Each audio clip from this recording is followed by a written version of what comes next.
Section 4. We want to talk about basic probability principles. I should stress we could do a whole course on probability, but we just want to stick to the very basics, which are going to be handy for where we're going. Remember, statistics is not a course in probability, but statistics is based in probability, so we just need enough probability so that everything will make sense. So probability is the study of randomness. So we have to talk about what it means for something to be random. Now the thing about randomness is, well, people overthink it. Something is random if it's not predictable. We say that we flip a coin, whether it's going to land heads or tails is random because we don't know whether it's going to land heads or tails. We don't know which one we're going to get this time. However, patterns always emerge in the long run, and that's the other mistake that people make about randomness is, what if no pattern emerges in the long run? Well, it does. But what if it doesn't? Well, it does. So there's always going to be a pattern in the long run. If you don't understand this, it's because you're probably thinking about it wrong. Irrational numbers go on forever, and there's never any repeat to their decimal representations, right? But nevertheless, there is out in infinity somewhere, there is a proportion of times the digit is a 0, and a proportion of times the digit is a 1, and so forth and so on. There's always a pattern. So the idea of something, of a phenomenon, of something that you do being random, means that it's not predictable when you do it once, but there are going to be patterns in the long run. Suppose you have a fair coin.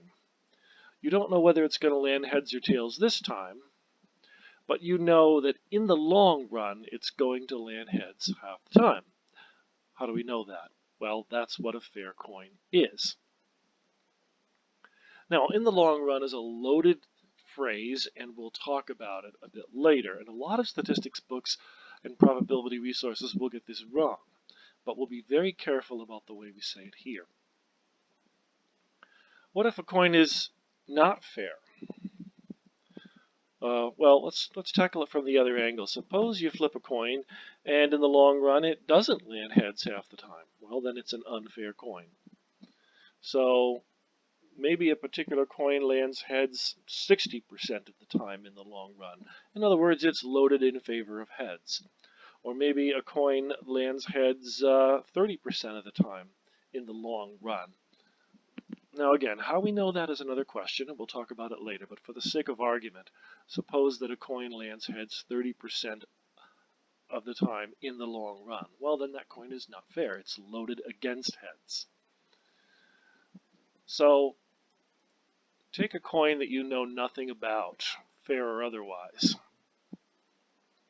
What you want to do is take a step out there into eternity, where in your mind's eye you can visualize every possible flip of the coin. Well, there is going to be a proportion of heads, and there is going to be a proportion of tails. So in that sense, there is a pattern eventually. There's always a pattern eventually. That's the mistake that people make about probability. Number one, they overthink it. Number two, they have this idea that something can be totally random in the sense of there never being a pattern. There's always a pattern. Randomness always has a pattern, and we'll talk more about that in section 5.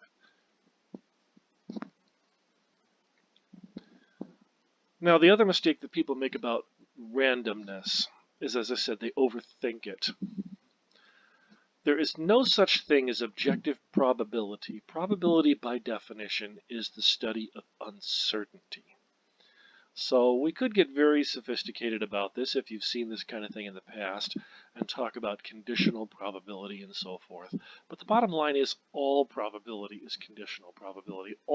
Whether it's explicit or not, all probability depends on what you know at the time. If you knew everything, there would be no probability. Let's think of it this way. Suppose that you have a coin and you go to flip it. And for the sake of argument, you've got perfect knowledge about the existing universe as it is at the moment. You know exactly what torque you're going to use when you go to flip the coin. You know exactly the imperfections in the coin. You know the effects of gravity. You know the wind currents in the room, the air resistance of the coin. Maybe such a person could calculate whether that coin will land heads or tails. The point is, you and I are not such people. So as far as you and I are concerned, it could land heads, it could land tails. It's random. Probability is always subjective, right? What is the probability that you're going to die tomorrow? Well, who knows? What is the probability that George Washington is going to die on a particular date? It's meaningless, you see? Because you can look it up and you can find out. There's nothing random about it. There's nothing uncertain about it.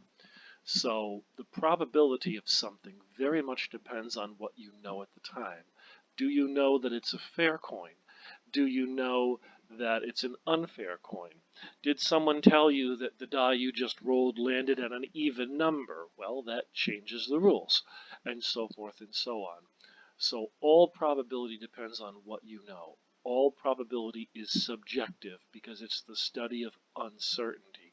The mistake that people make with probability is overthinking it, trying to make it into something objective. But objective probability is a contradiction in terms. There's always assumptions about the nature of the randomness. A coin is a fair coin. A coin lands heads 30% of the time in the long run. The probability of the spinner landing less than 1 is a quarter, and so forth and so on and so on. Whatever rules you have for yourself, they're your operating assumptions when you go to do the random thing. So much more on that as we go, but it's got the two sides of it. For something to be random means it's not predictable the next time you do it, but there are always going to be patterns in the long run. Now again, what we mean by in the long run will be a little bit clearer on later. Now it's just a fact that, unfortunate perhaps, that probability is based on set theory. So we want to limit the set theory. We don't want to go off onto too much of a digression about set theory, but you should be aware that probability is based on set theory, and so there is going to be some overlap here of notations and ways of looking at things.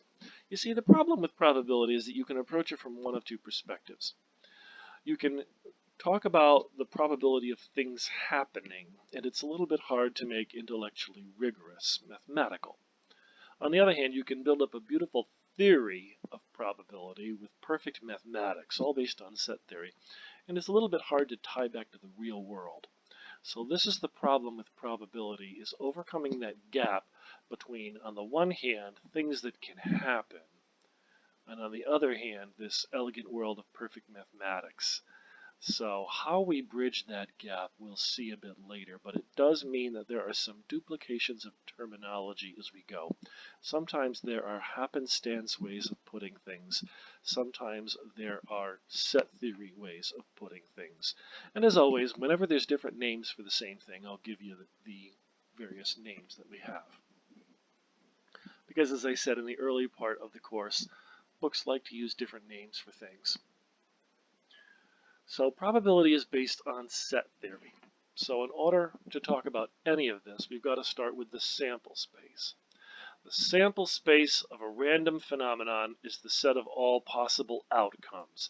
The outcomes are the individual things that can happen when you do the random phenomenon.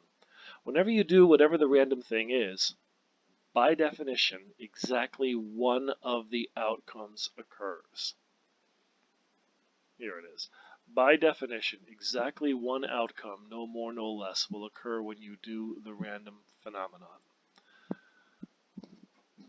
So, in other words, they're the atoms. They're the indivisible little atomic things that can happen. One outcome occurring means that a different outcome did not occur. By definition, when you do the random phenomenon, exactly one of the outcomes occur. And the sample space is the set that contains all of them. As always, this is relatively simple when the sample space consists of head and tail.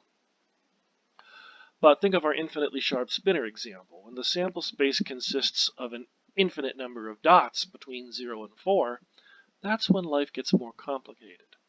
So the probability rules we'll talk about in this section are always true. They're true for the easy examples where it's easy to see that they're true. And they're true for the weirdest examples you can envision, where it's maybe a little hard to see that they're always true. But they will always be true whether or not they're easy to think about or not. And we'll build up to that. So we'll start here. The sample space is of a random phenomenon. You do something random. The sample space is the set of all possible outcomes. Again, to be one outcome means not to be another. There's no overlap. By definition, one and only one outcome occurs when you do the random phenomenon. It can't be none of them. It can't be more than one of them. Apart from that, you've got plenty of flexibility as to how you set up your sample space. Let's say that you flip a coin. Well, then maybe we'll say that the outcomes are head and tail. Now, one thing you should understand about sets is that literally all sets do is include, or not. They have no order, and they have no sense of order, and they have no sense of repeats. So head and tail and head, it's the same sample space. It doesn't matter what order you put them in here, and it wouldn't make any sense to put head in there twice. So there's no repeats in sets, and there's no order to the things in the sets. So somebody would say, okay, if you flip a coin, exactly one of two things is going to happen. It's going to land head, or it's going to land tails. Or somebody else will say, okay, no, the coin lands heads, it lands tails, or maybe it lands on its edge. Unless my Twilight Zone episodes are lying to me, if a coin lands on heads, you'll be able to read minds. But why not? Anything is possible, right? Well, almost. Here's a tautology for you. Anything that is possible is possible. So if in your mind's eye you can visualize the coin landing on edge, then fine, throw it in there. If nothing else, this should establish that we are not talking about probability yet. I mean, we are certainly not taking for granted that all three of these things are equally likely, right? Even if it's possible, presumably the coin landing on edge is very unlikely. Somebody else would say, no, it's impossible, or it's close enough to being impossible. For all practical intents and purposes, there's only one thing that can happen when you flip, two things that can happen when you flip a coin. It can land heads, or it can land tails. Or somebody else might be even more sarcastic about this. You use your imagination. You know, the coin lands heads, the coin lands tails, the coin lands on edge. The coin turns into a butterfly in midair and flies away. The coin disappears in midair. You throw the coin up so high that it is never seen again. Let your imagination run free. The coin falls into a crack in the earth and disappears and is never seen again. Anything you're going to allow for, anything you're going to allow for the possibility of happening has got to be in that sample space. If you do not have it in that sample space, then you are disallowing the possibility of its happening. If this is your sample space, then don't come along later and say that the coin landed on edge. You can be as sarcastic as you like when you're setting up your rules. You can be as creative as you like when you're setting up your rules, but whatever rules you set up, you stick by them. If these are your rules, then it is impossible for the coin to land on edge. If these are your rules, then it is impossible for the coin to turn into a butterfly and fly away, and so forth and so on. Okay, let's get a little philosophical. What if you flip the coin, and while it's in midair, the world comes to an end? Well, that's still something that can happen, and it should be in the sample space. So it brings up the observer problem. How would you ever know? But nevertheless. So be as sarcastic as you like, but whatever rules you pick, stick with those rules. Of course, back in the real world, we say that a coin flipped, one of two things is going to happen. It lands heads or it lands tails. So be as creative as you like when you're setting up your rules, but when you do, stick with them. Don't come along later and say, what if this happens, unless it's in your sample space. If it's not in your sample space, you're disallowing the possibility of its happening. Another example, roll a die. Well, apart from all the little sarcastic things we were just talking about, one of 6 things will happen when you roll a die. 1 or 2 or 3 or 4 or 5 or 6. Maybe it's a fair die, maybe it's not, but if it's an ordinary looking die, then it's got those numbers painted on the various sides of the cubes, and one of them will come up. Example, flip a coin twice. Well, it could be a head followed by a head. Let's blow this up a little. It could be a head followed by a head, or it could be a head followed by a tail, or it could be a tail followed by a head, or it could be a tail followed by a tail. Observations. A head followed by a head, the head followed by a tail, and a tail followed by a head are two different outcomes of flipping a coin twice, right? Now you can organize your thoughts any way you like. Flip a coin twice, in which case the first blank represents the first flip and the second blank represents the second flip. Or you could think of flipping two coins, in which case maybe the first blank represents the coin in your right hand and the second blank represents the coin in your left hand. Or maybe it's a quarter and a dime, right? So the first blank is the quarter and the second blank is the dime.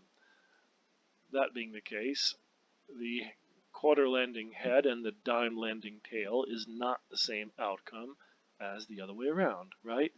So however you organize your thoughts. Now bear in mind, if you've got a sample space like this, then you can visualize it in different ways, right? You can think of flipping a coin twice consecutively. You can think of flipping two coins as long as you keep straight which coin is which. There's always different ways of thinking about things. What about rolling two dice?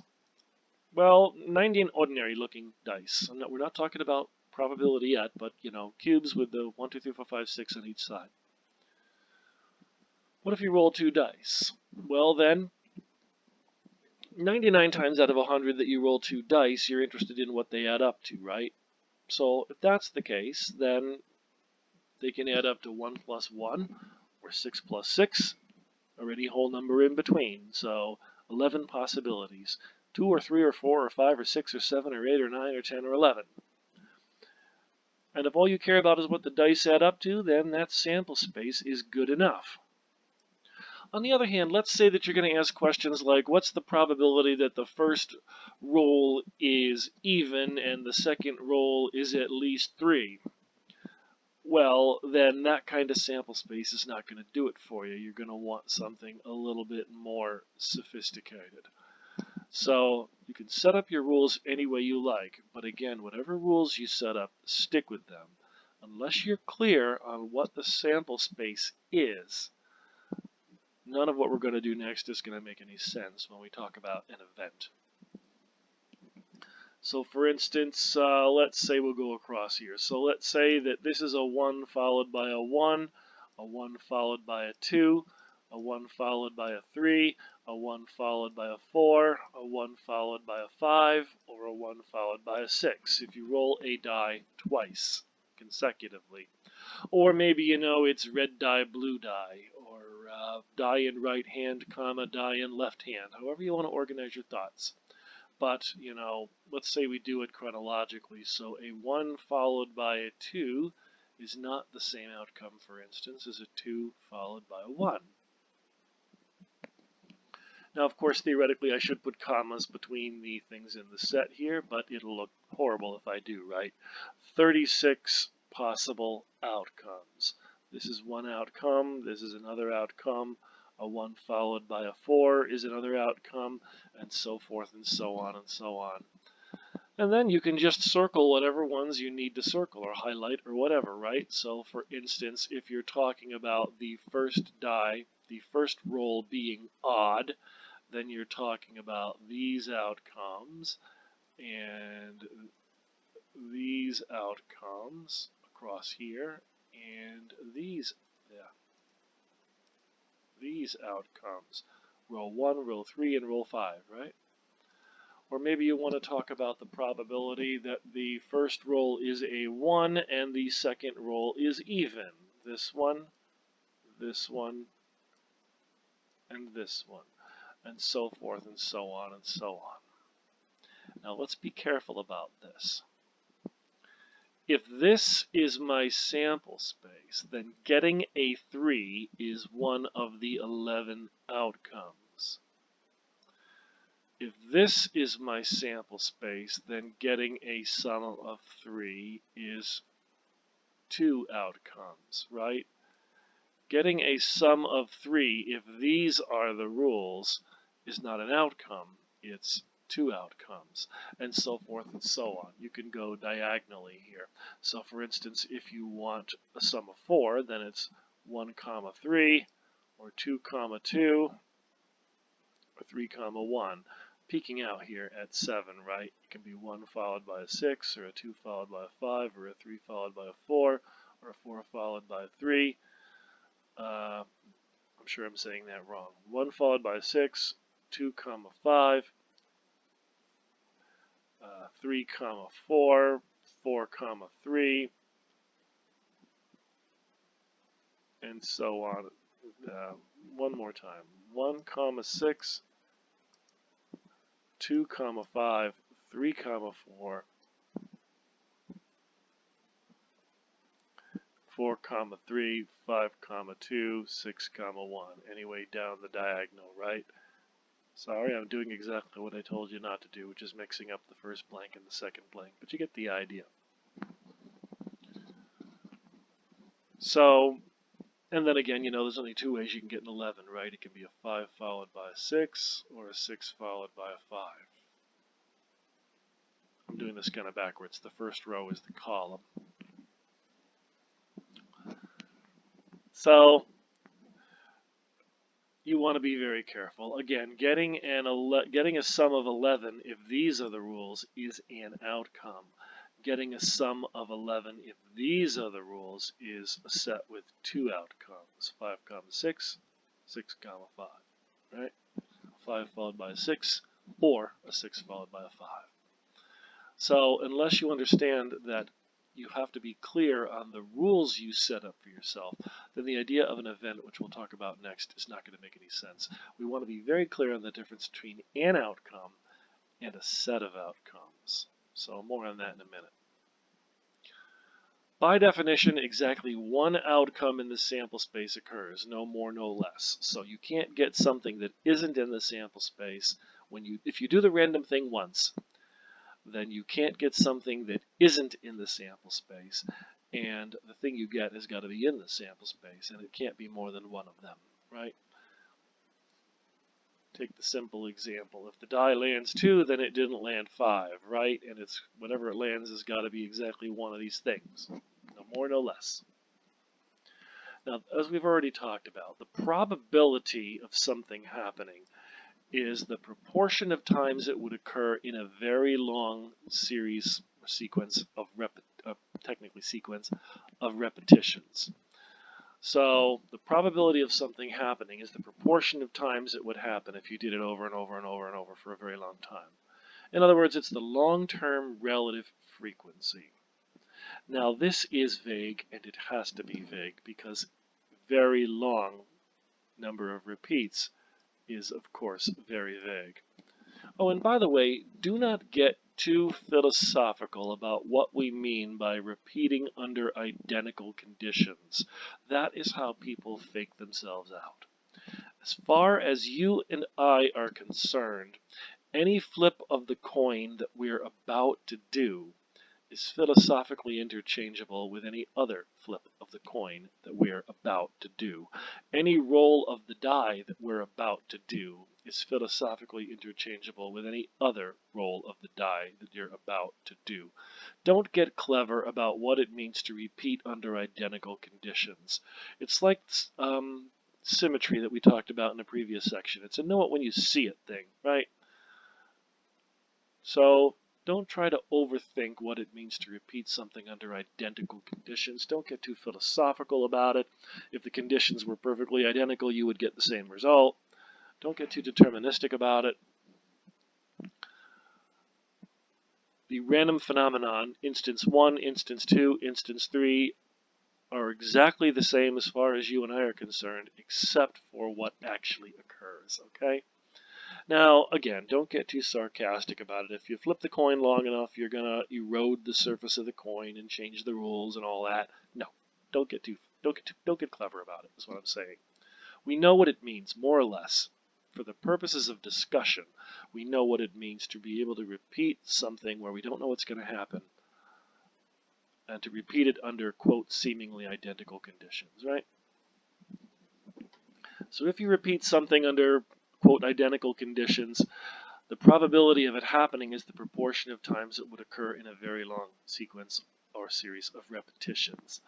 So to say that the coin has a one half chance of coming up heads, to say that the coin has a probability 1/2 of coming up heads, is to say that half the time in the long run the coin will land heads. To say that the coin has a 1/6 probability, to say that the die has a 1/6 probability of landing 4 or any other number, is to say that in the long run, a sixth of the time it will land 4.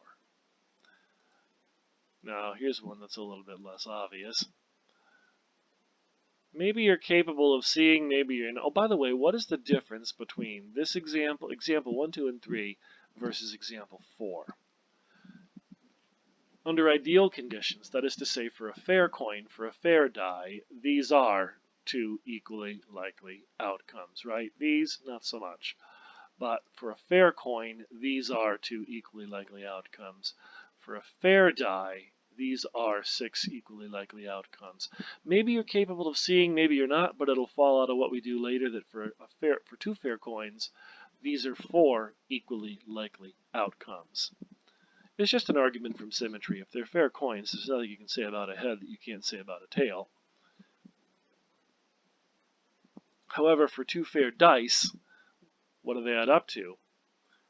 These are not 11 equally likely outcomes, right? Now, maybe you're capable of seeing, maybe you're not, but again, it'll fall out of what we do later, that these are, for two fair dice, these are 36 equally likely outcomes. So, how do you decide what sample space to set up? Well, the advantages of this one, instead of this one being obvious, the disadvantages are that these are not all equally likely outcomes. The advantage here is that these are all equally likely outcomes. It's just a consequence of whatever rules you set up for yourself that there's going to be advantages and disadvantages, but you do want to be careful. If you're under any illusions that these are 11 equally likely outcomes for two fair dice, or any kind of dice, never play craps. So, the probability of something happening is the proportion of times it would occur in the long run. Now let's be a little bit more exact about what we mean by in the long run. There are always 3 perspectives on probability, and we'll see this over and over again throughout the course. The following all mean the same thing. There are always 3 perspectives on probability. So, say for the sake of argument that you've got a fair coin, you can say that the probability of a coin landing heads is 1/2, or 0.5. So we have the definitional thing. We are stating what number the probability of a coin landing heads is. Then we have the common sense way of thinking about probability, which is what I've been saying. If you flip the coin many, many times, we'll probably get about 1/2 heads. Now, note the weasel words there. If we flip the coin many times, we will probably, not included. If we flip the coin many times, we will probably get about 1/2 heads. Many, probably, about. So number 2 is not very precise, right? It is still the easiest way of thinking about things, but it's not very precise. Why can't a fair coin flipped 100 times land head every single time? Well, it can. It's just very, very unlikely. Now, sometimes very, very unlikely things happen.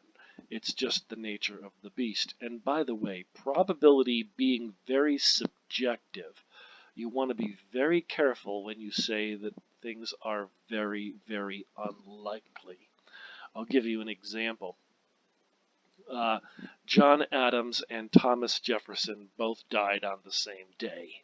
That's pretty unlikely. That day was July 4th, 1826. That's unlikely. It was exactly 50 years to the day after they signed the Declaration of Independence. Okay, that's unlikely. They were 2 of 5 people that wrote the Declaration of Independence. Okay, that's unlikely. Adams' last words were, "Jefferson still lives."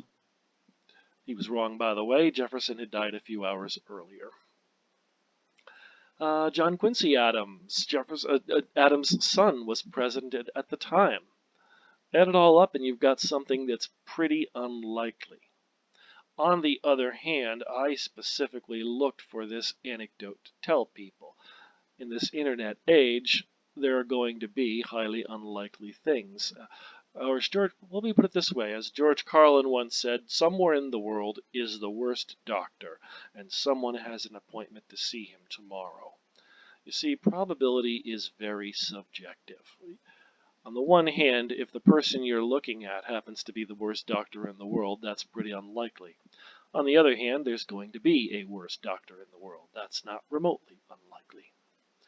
If 2 people in your house have the same birthday, unless they're twins, if 2 people in a building, if 2 people in a classroom, a 40-person classroom, have the same birthday, that's on the unlikely side.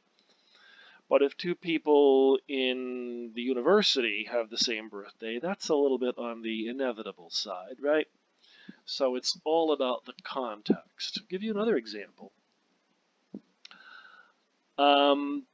Let me get it right because I'm doing it from memory, but Abraham Lincoln's son, during the Civil War, Abraham Lincoln's son was in a train station,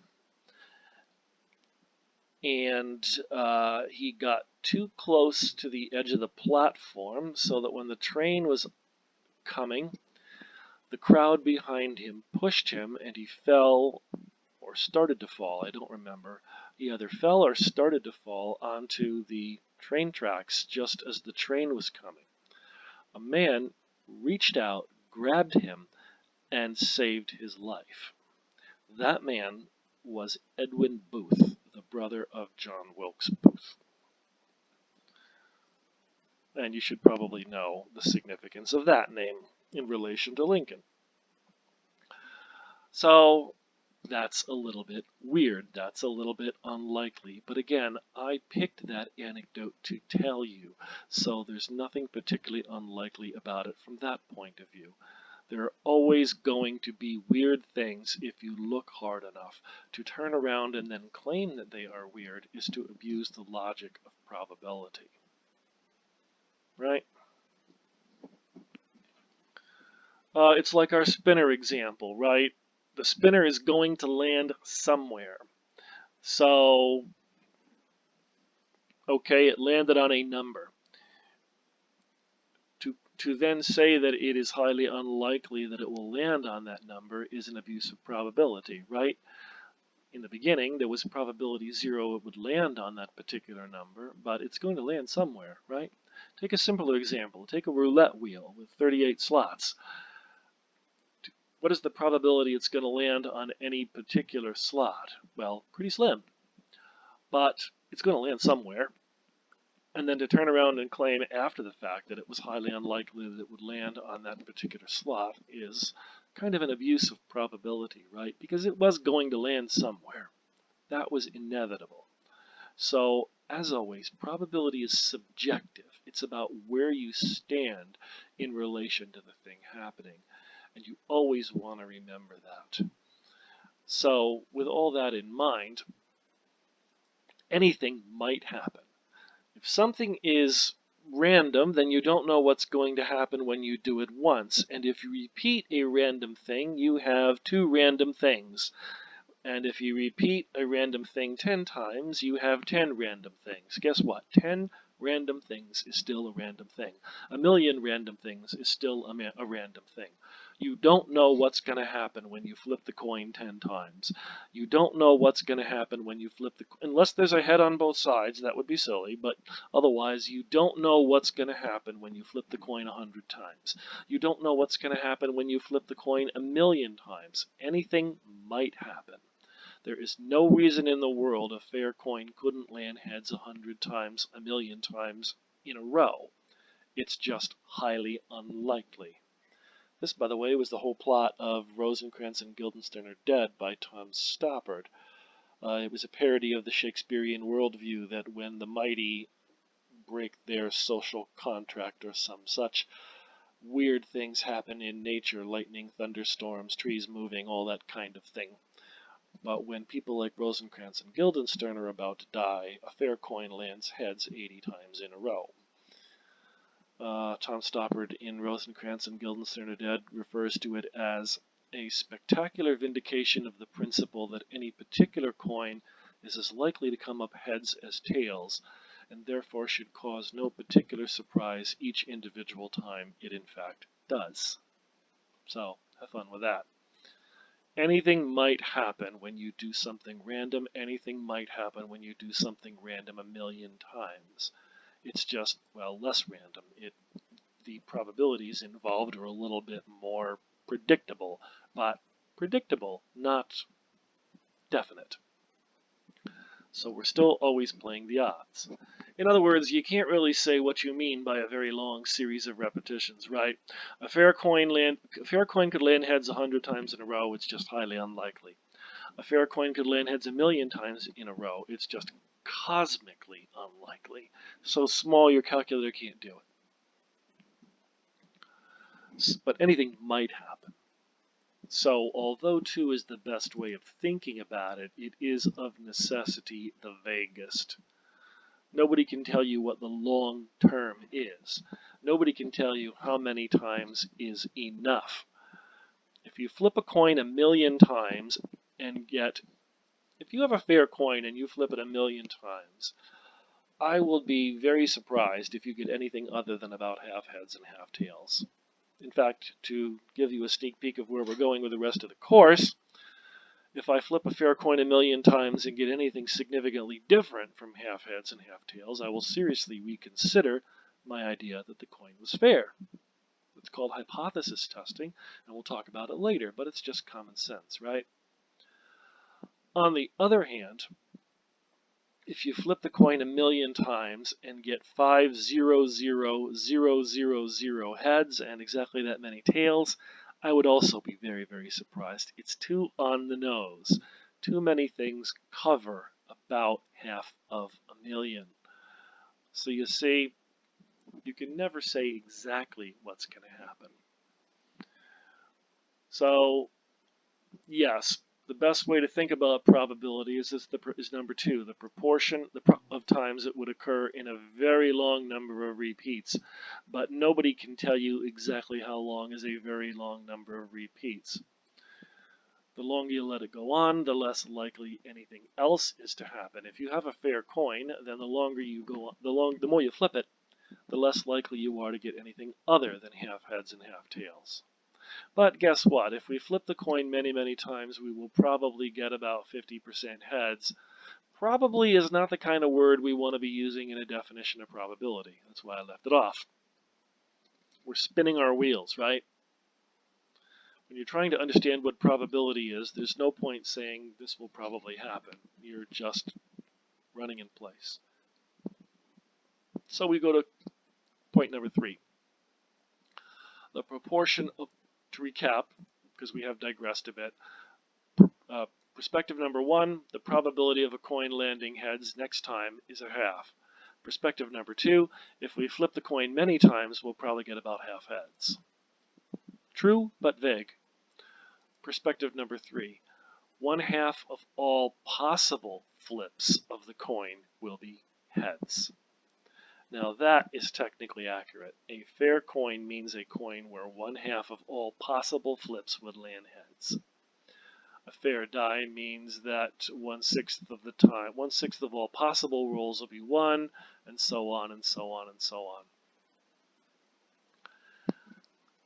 So number 3 is the most technically accurate, but it's also the hardest to think about. You can't wrap your mind around all possible flips of a coin. That's all right. It goes back to the question, how do you ever know that you have a fair coin? Well, short of doing every possible flip of it, you don't. And of course, you can't do every possible flip of it. So we're always playing the odds. For the purposes of doing these problems, we can say, suppose you have a fair coin. But in the real world, you could never possibly know that the coin was utterly fair. If you flipped it 1,000,000 times and got about 500,000 heads, that would be pretty good evidence that the coin was fair. But it's not quite the same thing, is it? So that's what I'm saying here. Notice that 1 is the definition. Notice that 1 is what we mean by probability. 2 is the vaguest, but it's the easiest to think about. 3 is the most technically accurate, but it's the hardest to wrap your mind around. Oh, and by the way, a place where a lot of statistics and probability books will go wrong in their efforts to dumb things down, there is a difference. The following is correct. There is a difference between all possible flips of a coin and an infinite number of flips of a coin. There's a difference between all possible spins of the spinner and an infinite number of spins of the spinner. It is highly unlikely that a fair coin flipped 1,000,000 times in a row will hand heads. The probability of that happening is almost 0. The probability of getting a fair coin landing heads 1,000,000,000 times in a row is virtually 0. Not quite. Anything is possible. The probability of, now infinity is always hard to think about. We've already established that. That's why we have density curves. But nevertheless, humor me for a moment. Having established that the probability of a fair coin landing heads 100 times in a row is pretty close to 0, 1,000,000 times in a row, very close to 0, 1,000,000,000 times in a row, extremely close to 0. You see where I'm going here? Literally. What is the probability of a fair coin landing heads an infinite number of times in a row? What is the probability of flipping a fair coin forever and getting a head every single time? Well, logically, the probability of it is going to be 0. But again, that does not make it impossible. That only makes it infinitely unlikely. It is perfectly conceivable that a fair coin flipped forever could land heads forever. Ergo, it could happen. It's just infinitely unlikely. It's like our spin of the spinner thing, the probability of exactly any number being 0. So you do want to be a little careful with the difference between infinitely unlikely and impossible.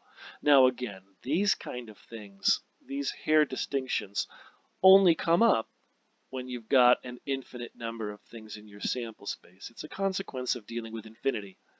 Something being infinitely unlikely but possible is a consequence of having infinity going on in your sample space. There's a big difference between the spinner, whose sample space, as I said, consisted of an infinite number of dots, and a die, which can land 1 or 2 or 3 or 4 or 5 or 6. So we do have to be a little careful. There is a difference between an infinite number of repeats and all possible repeats. All possible repeats is kind of philosophical. It's way too many to think about directly, and that's the point.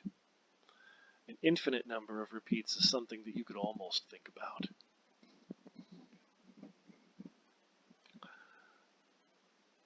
So this is what I'm saying here. Consider the statement, if we flip the coin many times, we'll probably get about half heads. What do we mean by many? What do we mean by probably? What do we mean by about? Well, the whole middle third or so of the course, sections 7 to 9, will talk about these questions. It's one thing to say that if we flip a coin many times, we'll probably get about half heads. It's another thing to say that if we flip a coin 1,000 times, there is this particular probability of getting between 49 and 51% heads. So we will quantify this. We'll break it down. We'll put some numbers on it in section 8. But for the moment, it's a general principle. The bold is a general principle that's relatively easy to wrap your mind around. Bottom line is that with probability, there are no guarantees. That's what we mean by probably. Okay? Well, let's see. How far do I want to take this particular video? Let's finish it off with events. An event is a set of outcomes. In other words, it's a subset of the sample space. The sample space is all outcomes. An event is some outcomes. Again, notice that this concept only makes sense if you're very clear on what your sample space is.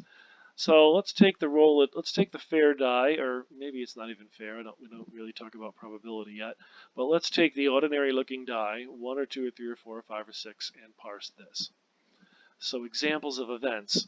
Well, in set theory terms, an event would be some outcomes. In happenstance terms, you can put it in some quotes. So now again, because it is based on set theory, and we are talking about sets, we tend to use capital letters from the beginning of the alphabet for sets, right? As for the sample space, I didn't bother. Oh, I used an S here. Some books will use a capital omega, but capital S, or sometimes a script S, is to the point. So event A, the die lands odd. Well, 1, 3, 5 are the outcomes that result in the die landing odd, right? Now again, maybe it's a fair die, maybe it's not, but those are the outcomes that mean the die lands odd. Event B, in happenstance terms, the die lands even in words. In set terms, the set 2, 4, 6. Or maybe C, the die lands on a prime number. Now I could care less if you know what prime numbers are, but just to put a word on the set 2, 3, 5 for future reference. The 2 is prime, 1 is not prime, 3 and 5 are prime, no even other than 2 is prime. So 2, 3, and 5 are the prime numbers in that set. So to say that the die lands a prime number, 2, 3, and 5. And then, of course, something kind of that we don't really have a word for, but let's say the die lands 2 or 4. Well, the set with 2 and 4 in it, right? So those are examples of events. Some outcomes. Now let's go back to our 2 dice. If this is your sample space, then getting a 3 is one of the 11 outcomes. If this is your sample space, then getting a 3 is an event. It is the event with the 2 outcomes, 1 followed by 2, 2 followed by 1. Likewise, adding up to 7 would be the set with these 6 outcomes on the diagonal here, right? 1 followed by 6, 2 followed by 5, and so on, 6 followed by 1. So again, unless you're very clear on what your sample space is, you're not going to be clear on the difference between an event and an outcome. An event is the individual little things that can happen. An outcome is the individual little things that can happen. An event is a set of outcomes. An event is some outcomes. Now we can be a little sarcastic about this a bit later. Some includes all, it includes none. We'll talk about that in this little list below. But some outcomes. Now, we can answer our question about how we tie up happenstance with the world of set theory. We do this all the time without thinking about it, right? If it is true, if it is the case that the die lands an even number, if the event the die lands even occurs, then you know what that means. The outcome that you get when you roll the die is a 2. Yes, the die lands even has occurred. You get a 4. Yes, the die lands even has occurred. You get a 6. Yes, the die lands even has occurred. You get a 3. No, the die lands even. That event has not occurred. So we do this all the time without thinking about it, right? We say that an event happens or occurs if the outcome you get is in its set. We say that an event does not happen, does not occur, if the outcome you get is not in its set, right? If you get a 2, the die-Lanz odd did not happen. If you get a 5, the die-Lanz odd did happen, and so forth and so on and so on. And that's how you make the connection. Now, every event has a probability. Every event has a proportion of times it will occur in the long run. And that is where we'll pick it up, talking about what we can say about the probability of events. We'll talk about that in the next video. But maybe it occurs to me one final parting remark here, which is, if you want, you can say that an event could have one outcome, or it could have more. An event could be a set with one outcome, or it could be a set with more than one outcome, right? So in that sense, an outcome is an event, but an event is not necessarily an outcome, right? So you could think of the set with just one in it, for instance. Now, technically, if you want to be precise about this, there is a difference between one thing and there is a difference between a particular number, a particular outcome, and a set with that outcome in it. There's a difference between a thing and a set with one thing, but that's kind of hair splitting, right? So an event is not necessarily an outcome, but every outcome is an event in the sense that an outcome is more or less interchangeable with a set with one outcome. But remember, the outcomes can't be divided up any further. To be one means you can't be another. Certainly, the die-Lanz even and the die-Lanz prime, well, if you get a 2, it's possible to be both of those, right? So being one event does not necessarily mean you can't be another event, but being one outcome means you can't be a different outcome. Okay? So more on that in the next video. We'll talk about probability rules. We'll pick it up from there, part B of section 4 next time.